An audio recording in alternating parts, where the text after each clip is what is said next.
तुम उस बिना सर वाली औरत के साथ मिले हो ना? मैं नहीं, तुम उस सरकटी औरत के साथ मिले हुए हो। मैं जानता हूं, मैं छोड़ूंगा नहीं तुमको। तुम और उस औरत दोनों को खत्म कर दूंगा मैं। तुम मुझे मारना चाहता है ना? छोड़ूंगा नहीं तुम्हें।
सर, डालिया रोड यही है।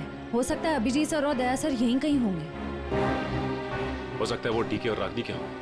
हम लोग जाके देखते हैं, तुम लोग यहीं रखो। एक डॉक्टर जाना नहीं चाहिए। हाँ ठीक है, चलो आ जाओ।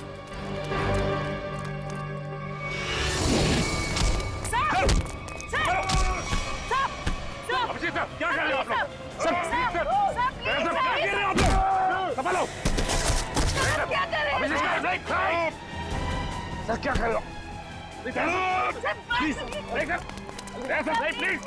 नहीं सर। चल जल्दी चल, एंटीडोट दे जल्दी। संभालो।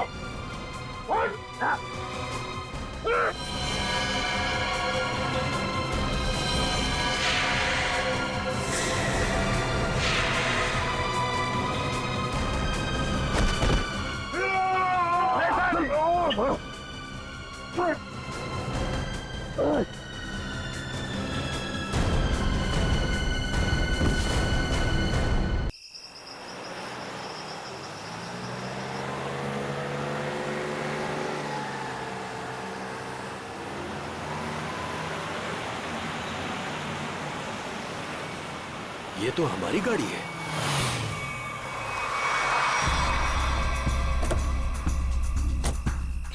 ये तो टीना और आकाश की गाड़ी है। Oh my God! आकाश, टीना, बच्चे नहीं है। मैं एक बार फिर से फोन करता हूँ। गाड़ी यहीं पर है तो दोनों बच्चे भी यहीं पर होने चाहिए। कैसे डरावनी जगह है, कितना घना जंगल है ये। पता नहीं टीना और आकाश को यहाँ गाड़ी रोकने की क्या जरूरत थी।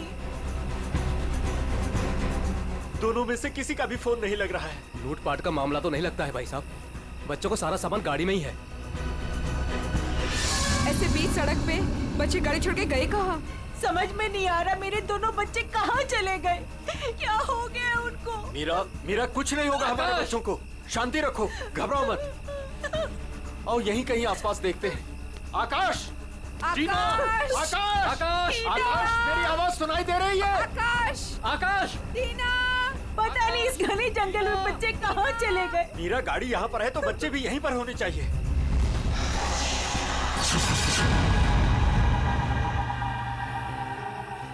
भाई साहब, कहीं कोई कुछ भी नहीं है वहाँ। यहाँ पर भी नजर नहीं आ रहा। सन्नाटा। चुप हो जाओ।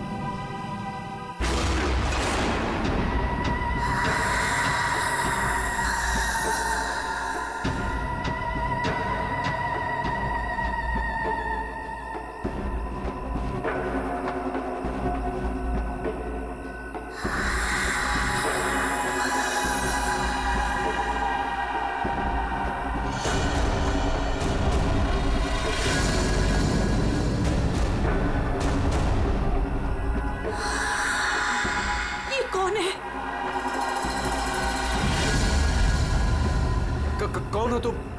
कौन हो तुम? जाओ जाओ यहां से।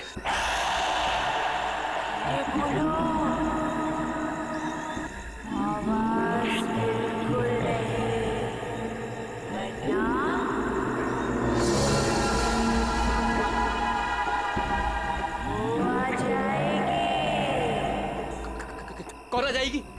कौन आ जाएगी? वही आएगी जो अपना सर हाथ में लेकर घूमती है।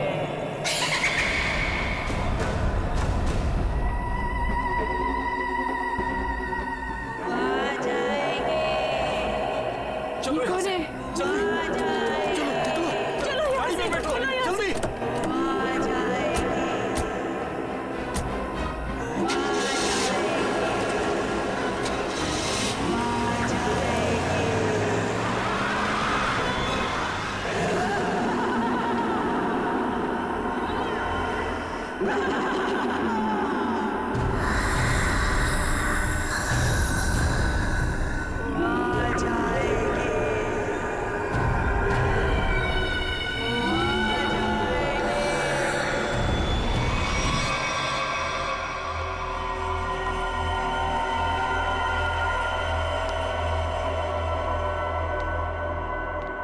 और तभी एक औरत आई। उसका सर नहीं था। वो मुझे मारने आई थी। वो मुझे मारने आई थी। उसका कटा सर उसके हाथ में ही था। वो मुझे मार डालेगी। वो मुझे मार डालेगी। बचा लो मुझे। वो मुझे मार डालेगी। ये क्या हो गया मेरी वत्सला को? कैसे बर्ताव कर रही है? अब क्या करूं मैं?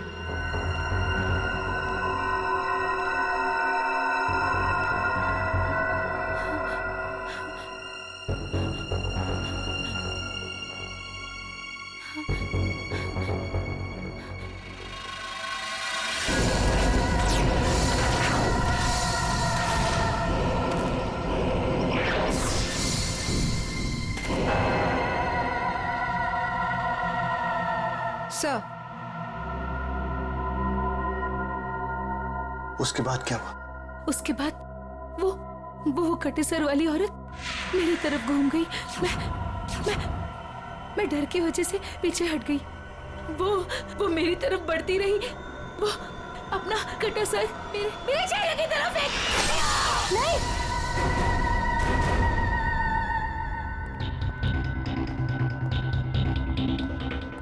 डॉक्टर साहब, क्या हुआ है मेरी वाइफ को? मिस्टर नमित, देखिए ना डॉक्टर साहब के साथ क्या किया वत्सला जी ने। 10 इंजेक्शन दे चुका हूँ शांत करने के लिए, लेकिन कोई असर ही नहीं हो रहा। लेकिन हुआ क्या है वत्सला को? इनका दिमाग एक सरकटी औरत के बारे में सोच रहा है। उसकी चाल टाल, उसका रवैया और पता नहीं क्या क्या इसके दिमाग में घुस गया है। Oh my God! डॉक्टर साहब, मेरी वाइफ ठीक तो हो जाएगी ना? कुछ कह नहीं सकते, लेकिन ये चेंजेस आपने इनमें कब महसूस की? कल रात वत्सला की गाड़ी दहलिया रोड पे खराब हो गई थी। मैं इसे लेने वहां गया, तब से इसकी हालत ऐसी है। देखिए मिस्टर नमित, इनकी हालत बहुत नाजुक है। मेरी मानिए तो इन्हें फौरन हॉस्पिटल में एडमिट कर दीजिए। सर, मुझे तो लगता है कि वत्सला जी के साथ जो कुछ भी हुआ है ना, दहलिया रोड पे ही हुआ है। श्रवण, हमने कहीं वहां से आकर कुछ गलती तो नहीं की ना? अब हमारे बच्चे कैसे मिलेंगे? मुझे तो लगता है उस खूनी औरत ने कुछ कर दिया है टीना और आकाश को। भाई साहब, मुझे लगता है कंप्लेंट लिखवा देनी चाहिए। पता नहीं बच्चे किस हाल में होंगे।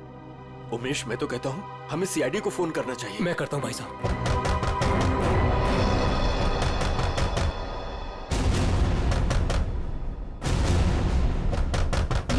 इस तरह से दरवाजा कौन पीट रहा है? मैं देखता हूँ।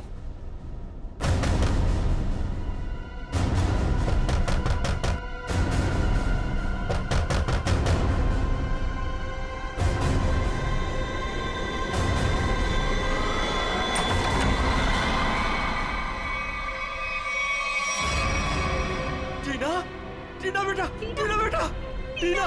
टीना बेटा, ये क्या हो गया? क्या हो गया? किसने किया बेटा? ये किसने किया? टीना, भाई साहब इसकी हालत तो बहुत खराब है, इसे हॉस्पिटल ले जाना होगा। मैं गाड़ी निकालता हूँ भाई साहब। टीना बेटा, बेटा कुछ तो बोलो। आकाश कहाँ है? आकाश भाइयों को बचा लो। बचा लो मतलब? क्या हुआ है आकाश को? टीना बेटा, टीना, टीना आंखें खोलो बेटा, आंखें खोलो बेटा, आंखें बंद मत कर बेटा। टीना क्या हुआ तुम्हें? वो गाड़ी हमें रोक रही है माँ।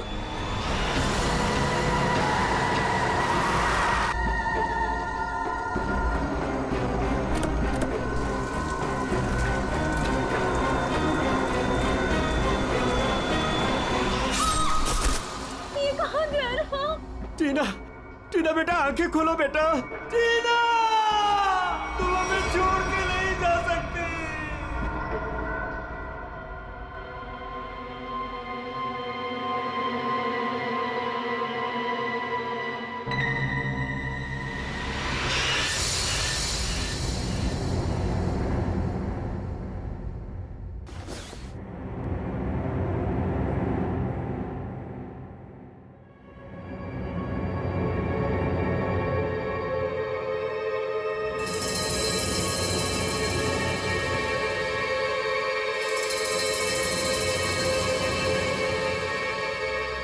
नहीं डॉक्टर साहब, मैं अपनी वाइफ को किसी भी हॉस्पिटल में एडमिट नहीं करने वाला।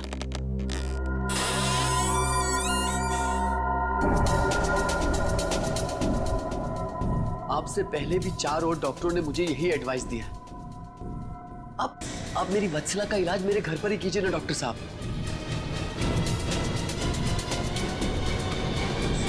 मैं अपनी वत्सला को अपने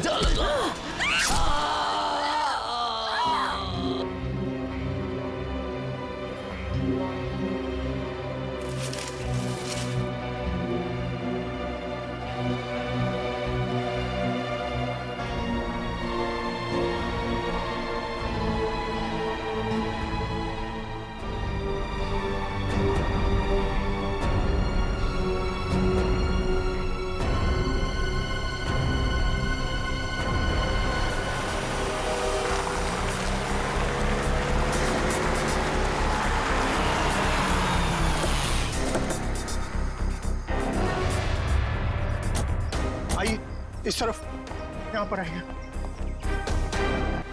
यही घर है ये।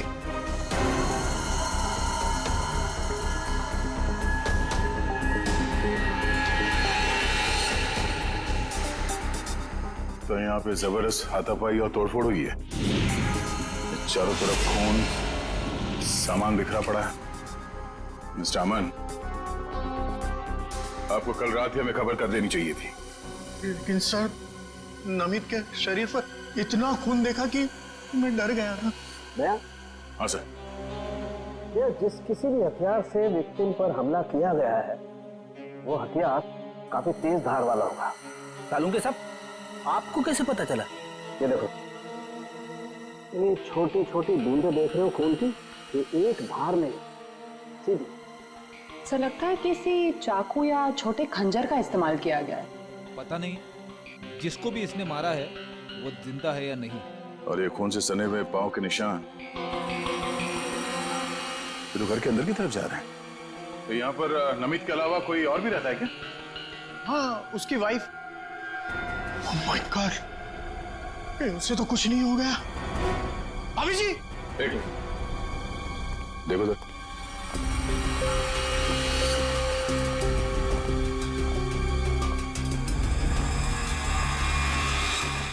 सर, ये पैरों के निशान तो आगे आगे धुंधले होते जा रहे।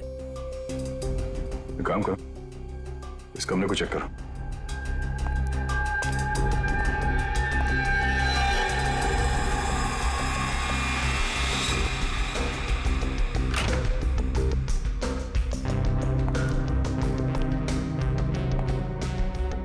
बेड पर तो कोई खून नहीं।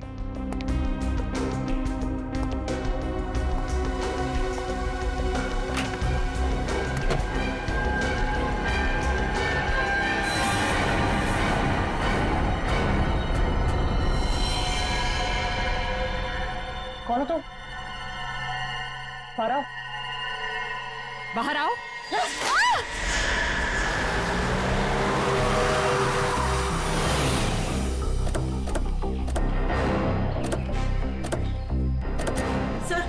सर यही है मेरी टीना और आकाश की गाड़ी।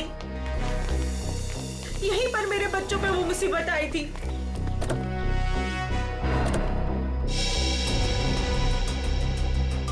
सर वो उस जगह पे खड़ी थी वो भयानक दिखने वाली लड़की। हाँ सर, सर उसी ने हमारी बेटी को मार डाला है और वही हमारे बेटे आकाश को लेकर गई है। सर गाड़ी के अंदर तो सब ठीक ठाक ही लग रहा है। और सर हाथापाई के भी कोई निशान नहीं। अच्छा, हाँ सड़क पे भी जैसा लग नहीं रहा है कि कुछ हुआ है। क्या टीना ने एग्जैक्टली क्या कहा था? सर वो बता रही थी कि आकाश भैया को बचा लो। बचा लो मतलब क्या हुआ आकाश को? वो ठीक तो है ना बेटा? सर कहीं मेरे आकाश को कुछ हो तो नहीं गया? सर उसके हाथ में कल रात को हंसिया था। हंसिया? सर हो सकता है कि शायद आकाश अभी भी उस औरत के कब्जे में हो और टीना किसी भी तरीके से वहां से भाग गई हो सकता है। वो जो कोई भी लड़की है शायद आकाश को जंगल में ही ले गई होगी। हाँ सर, हो सकता है आकाश अभी तक जंगल में ही हो। चल के देख लेते हैं। सर हम भी चलते हैं आपके साथ। नहीं, आप लोग यहीं रुकिए, जंगल थोड़ा खतरनाक है। एक्चुअली आप लोग घर जाइए, कुछ भी पता चलता आपको फोन कर देंगे। ओके? ठीक है सर।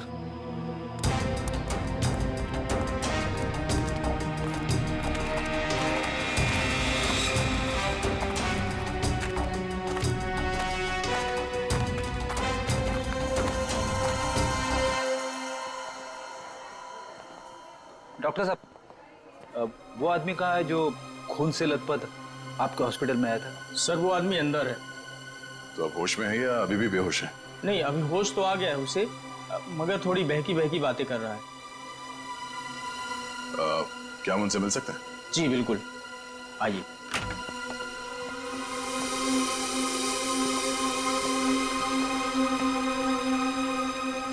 अमित,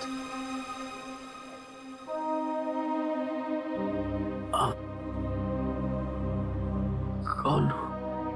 हम लोग सीआईडी से हैं। क्या तुम बता सकते हो कि ये तुम्हारे साथ कैसे हुआ? मार डाला मुझे। मेरी वत्सला ने मुझे मार डाला। पूछिए अमन से। मुझे रोज पीटती थी, पर मैंने कभी भी गुस्से से उसे नहीं घूरा। हाँ सर, मैं हमेशा इस बेचारे की दर्द भरी आवाज सुनता था। मैं समझ जाता था कि भाभी जी का बेलन इसके सर पर बज रहा है। अमित, हम तुम्हारी पत्नी से मिल चुके हैं। कुछ न कुछ तो गड़बड़ हुआ है उसके साथ, लेकिन अचानक वह ऐसा बर्ताव क्यों करने लगी? भगवान, पता नहीं। जब से दहलिया रोड से आई है, किसी सरकटी औरत के बारे में बात करती है और किसी पर भी टूट पड़ती है, जैसे जान ले लेगी वो किसी की भी। फिर दहलिया रोड, मतलब जो भी गड़बड़ है वो इस दहलिया रोड पे ही है।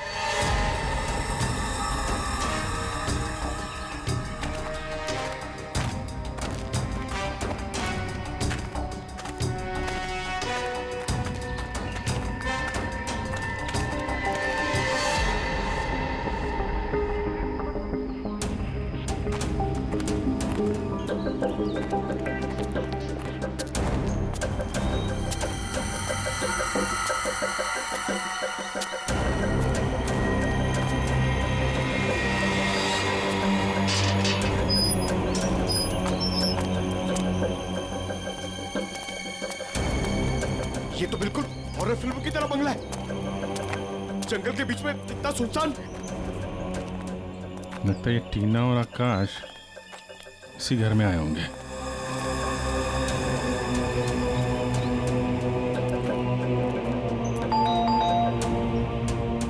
ज्यादा फिल्में मत देखा करो।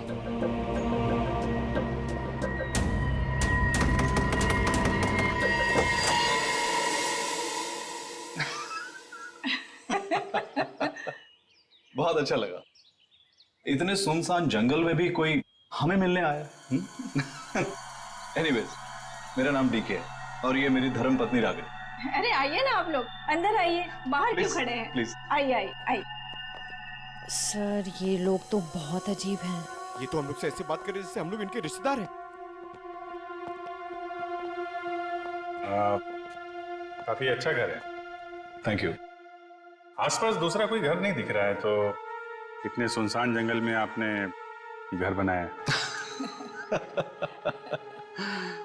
बनाया नहीं है सर, खरीदा है। वो क्या है ना कि हम दोनों पति पत्नी एक कलाकार हैं और अपनी सोच के आकार को पूरा करने के लिए हमें शांति और एकांत की सख्त जरूरत रहती है। जी हाँ सर, यही हमारा घर भी है और हमारी दुनिया भी है। और हाँ, आपको एक बात और बताना चाहूंगा। हम लोग रहते जरूर इस सुनसान इलाके में हैं, लेकिन कला के क्षेत्र में हमारा बहुत बड़ा नाम है। अच्छा। कब खरीदा आपने ये घर? बहुत साल पहले खरीदा था। अब तो ध्यान भी नहीं है हमें कि कब खरीदा था हमने। हाँ, ये तो याद होगा कि कल यहाँ पे कौन आया था? हाँ सर, बिल्कुल। लेकिन कल तो यहाँ कोई नहीं आया था सर। ये फोटोज देखिए, ध्यान दीजिए और सोच के बताइए, क्या इन दोनों में से कोई भी कल यहाँ आया था? नहीं मैडम, इनको हमने पहले कभी नहीं देखा।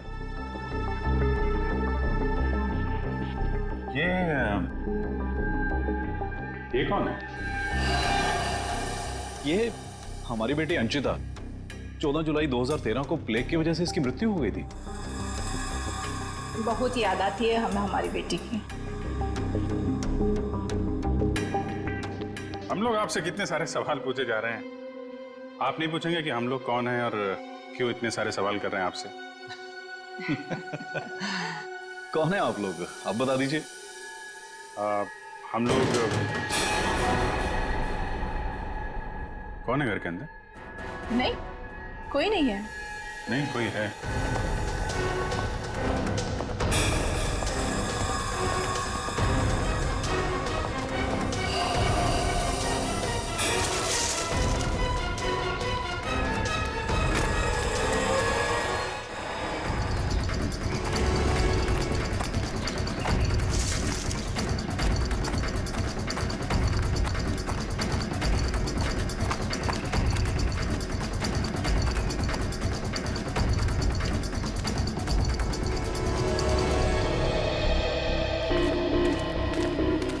आया तो इस तरफ ही था। कहीं हमें देखकर छुप तो नहीं गया? हो सकता है आकाश भी उसी के साथ ही होगा शायद। देखते हैं।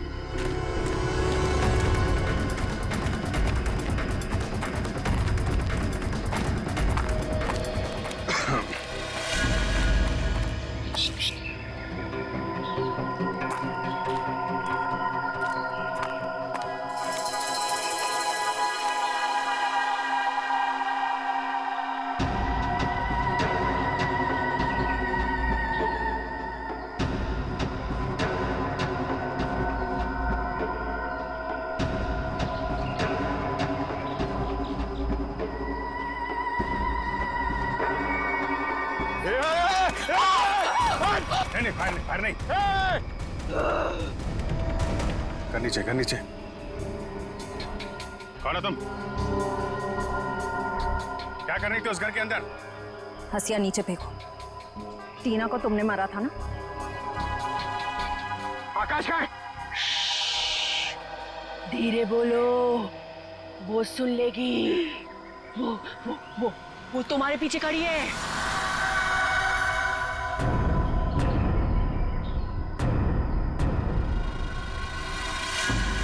कौन है हमारे पीछे? कोई नहीं है, लगता दिमाग हिला हुआ इसका। क्या दिखा रही है, हैं? कौन है पीछे? वो तुम्हारे पीछे बिना सर वाली औरत अपना सर हाथ में लेके दिखा रही है।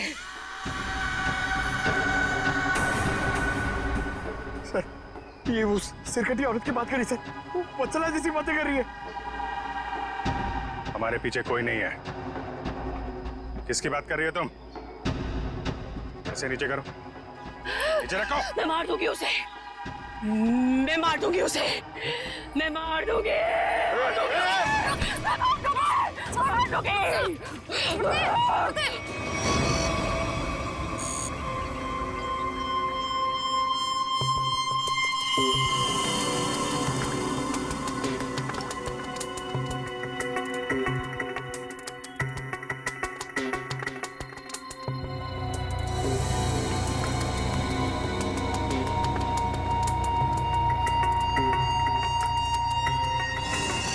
डॉक्टर मल्लिका, आप भी वही सोच रही हैं जो मैं सोच रहा हूँ?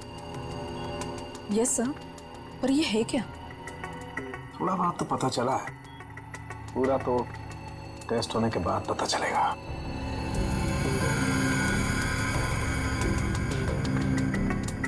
सर, मुझे लगता है कि आप ये कलर एरिया देख रहे हैं, ये ब्रेन टेल की नर्व्स की तरफ आ रहा है। इन दोनों औरतों के दिमाग के साथ छेड़छाड़ी की गई है।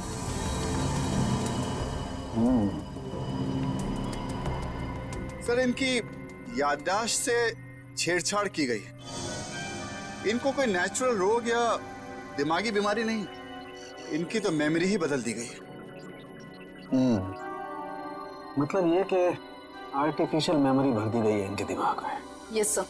क्या आर्टिफिशियल मेमोरी भर दी गई? हाँ विजय। मतलब ये दोनों औरतें जो देख रही थी या बोल रही थी, इनके दिमाग का वहम नहीं था? बिल्कुल नहीं था। दरअसल क्या होता है कि इंसान के बचपन से लेकर के उसके बड़े होने तक उसकी जिंदगी की तमाम यादें उसके दिमाग में एक डिस्क की तरह से जमा हो जाती हैं, कुछ इस तरह से। और फिर कोई एक दिन गर्दन के पीछे ऐसा इंजेक्शन लगा देता है, ये देखिए, यहां दिख रहा है, जिससे ब्रेन में कंपार्टमेंट्स बन जाते हैं और जिंदगी की सारी याद ब्लॉक हो जाती है। इंसान एक सेमी कॉन्शियस स्टेट में चला जाता है, आधी बेहोशी की हालत में। के बाद फिर क्या होता है? इसमें इंसान के दिमाग को सुन कर देने वाला ड्रग दिया जाता है। इंसान अगला पिछला सब भूल जाता है। आप सुन सकते हो, समझ सकते हो, लेकिन आप रिएक्ट नहीं कर सकते। और फिर इस हालत में उसको एक कटी सिर वाली औरत दिखाई जाती है और उसके कानों में बार बार ये बातें सुनाई जाती है कि ये लोग आपको मारने वाले हैं और ये सारे इंसान आपके दुश्मन हैं और आपको उनको मार देना है। और ड्रग के असर की वजह से दिमाग कुछ इस तरीके का दिखाई देने लगता है। हर याद को दबाकर, सप्रेस करके उसे सिर्फ उतना ही हिस्सा याद करने के लिए दिया जाता है जितना कि बेहोशी की हालत में उसे सुनाया या दिखाया गया था। सर, यानी कि इन दोनों औरतों ने सच में एक सरकटी औरत को देखा और होश में आने के बाद दोनों को सिर्फ उतना ही याद? बिल्कुल। वरना सोचो, दो लड़कियां जो एक दूसरे को जानती नहीं, पहचानती नहीं, वो एक ही समय पर एक ही जैसी बात कैसे सोच सकती हैं? मतलब इनकी मेमोरीज को बदल दिया गया है। ड्रग्स कौन सा इस्तेमाल किया गया इनके ऊपर? डोडियन और हेपिस जैसे न्यूरॉन अफेक्टिंग ड्रग्स। ये ऐसी दवाइयाँ जो ब्रेन की मेमोरी लोकेशंस को नष्ट कर देती है। आपको ये भी याद नहीं रहेगा कि आप हैं कौन, और आपको उतना ही याद रहेगा जितना आपको बताया जाएगा। हमारे टेस्ट में भी काफी ऐसे ड्रग्स मिले हैं जो याददाश्त मिटाने के लिए काफी हैं। और हाँ, इन्हें हल्के इलेक्ट्रिक शॉक्स भी दिए गए। मुझे नहीं लगता ये लड़कियां कभी भी ठीक हो सकती, क्योंकि इस बीमारी का अभी तक कोई एंटीडोट इजाद नहीं हुआ है और हिप्नोसिस में महीनों लग जाएंगे। और फिर भी इस बात की गारंटी नहीं है कि इनकी खोई हुई मेमोरी इन्हें वापस मिल सकती है। अरे सर, ये सब सुन सुन के मेरा सर फटने लग रहा है। सर, आप मेरा ब्रेन मैपिंग कर लीजिए। डहलिया रोड के बंगले के मालिक डीके, रागनी और सड़क पे खड़ी उस लड़की का राज तो अब डहलिया रोड पे जाके ही पता चलेगा। तो थोड़ा घूम आते हैं डहलिया रोड।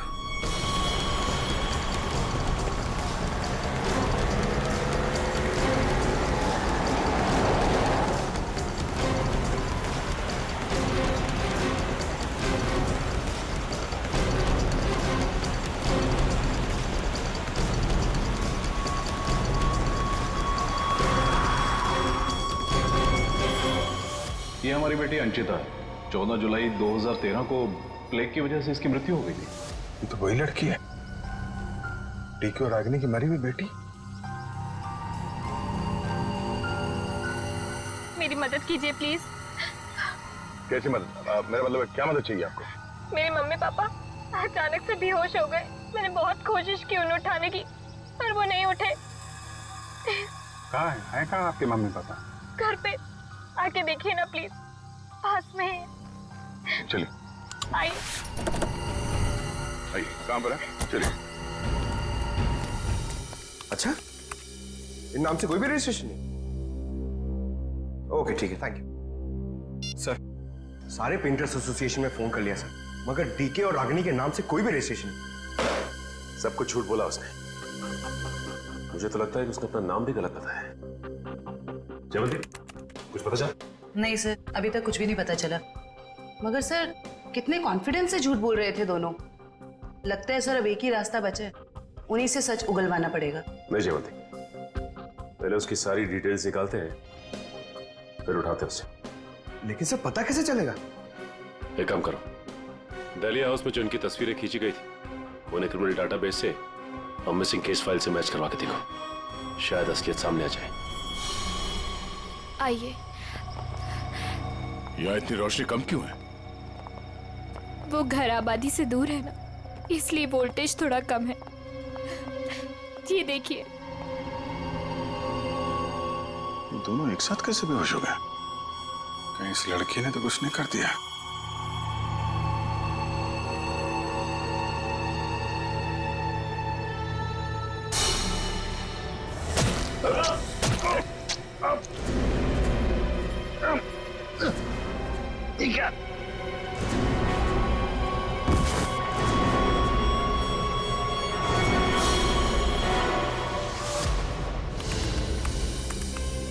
सर, दोनों फोन्स के सिग्नल नहीं मिल रहे हैं। सर, कुछ सेकंड्स पहले तक अभिजीत सर और दया सर का फोन दहलिया रोड पे बता रहा था, लेकिन अभी लोकेशन नहीं दिख रही है।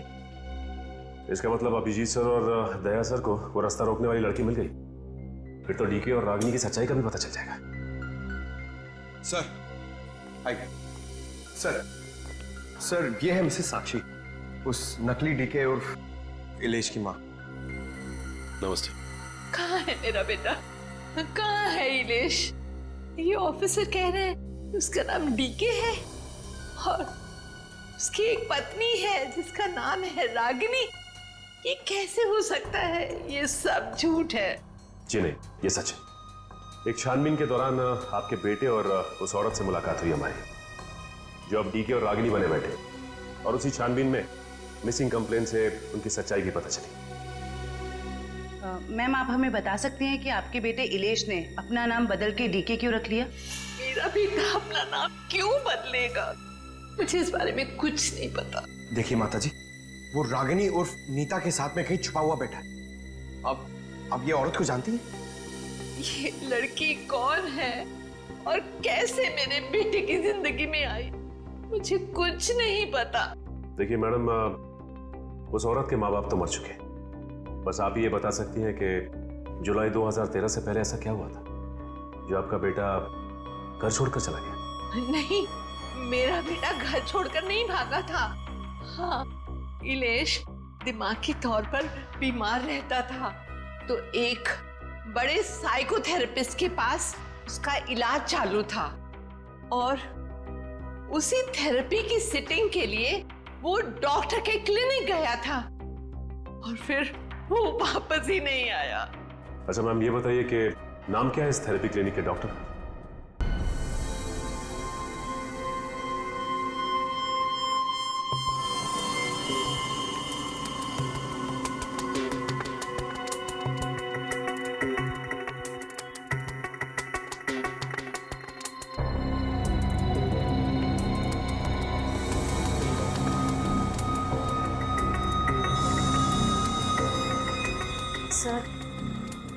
सर सब ठीक तो है ना? एंटीडोट ने असर शुरू कर दिया, थोड़ी देर में होश आ जाएगा दोनों को।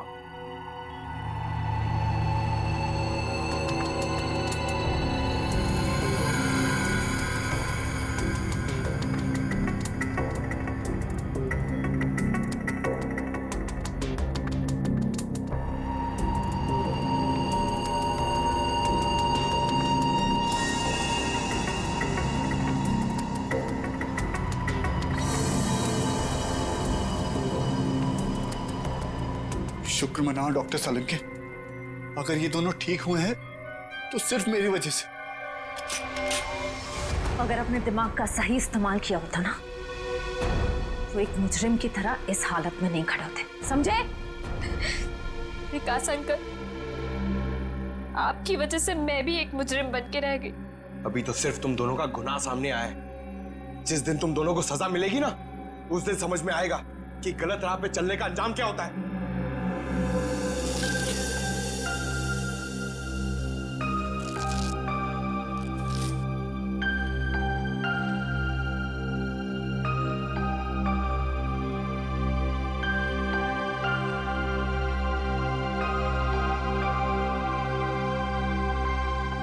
हम ये दहलिया रोड वाले बंगले पे?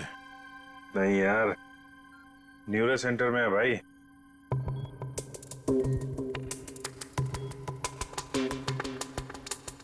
और मुजरिम हमारे सामने खड़ा है।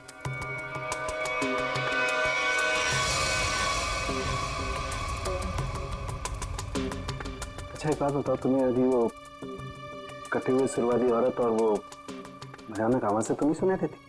सर वो तो उस वत्सला के दिमाग में था, और वो जंगल वाली लड़की के दिमाग में भी, वो जो हंसिया लेके घूम रहे थे।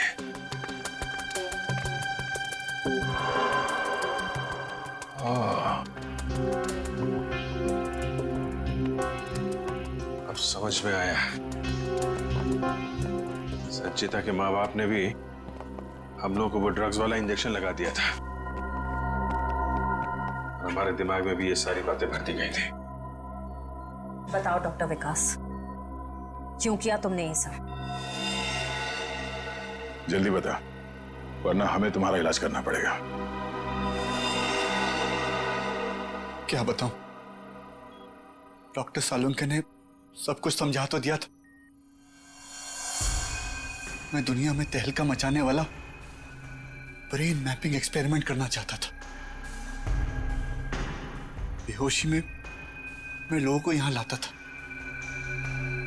और उनके ब्रेन से उनकी सोच को निकालकर अपनी सोच भर देता था। जरा सोचो, कितनी ताकत थी मेरे हाथ में। जब वो लोग जागते थे तो उन्हें वही दिखता था और उनके दिमाग में वही ब्रेन की मेमोरी थी जो मैंने डाली थी। उनका ब्रेन वही करता था जो मैं कहता था। मतलब कि मैं उनके ब्रेन से सब कुछ करा सकता था। और तुम दोनों ने भी तो वही किया ना? और ये अंशिता, इसने भी गुनाह में तुम्हारा साथ दिया था। मैं इनकी भतीजी हूँ, इन्होंने ही मुझे पाला पोसा। डीके और रागिनी मेरे माँ बाप नहीं है। वो घर, डीके, रागिनी, मैं, ये सारा विकास अंकल का बिछाया हुआ एक जाल था। और आकाश, उसके साथ क्या किया तुम लोगों ने? उसकी ड्रग की डोज ज्यादा हो गई थी, उसे ब्रेन हैमरेज हो गया था। उसकी मौत का मुझे बहुत अफसोस है। तुम्हारे जैसा जीनियस डॉक्टर लोगों के दिमाग का गलत इस्तेमाल करने के चक्कर में गुनहगार बन गया। तुम्हारी खोज इंसानियत के खिलाफ है। कानून तुम्हें इसकी जरूर सजा देगा। शायद फांसी होगी तुम्हें।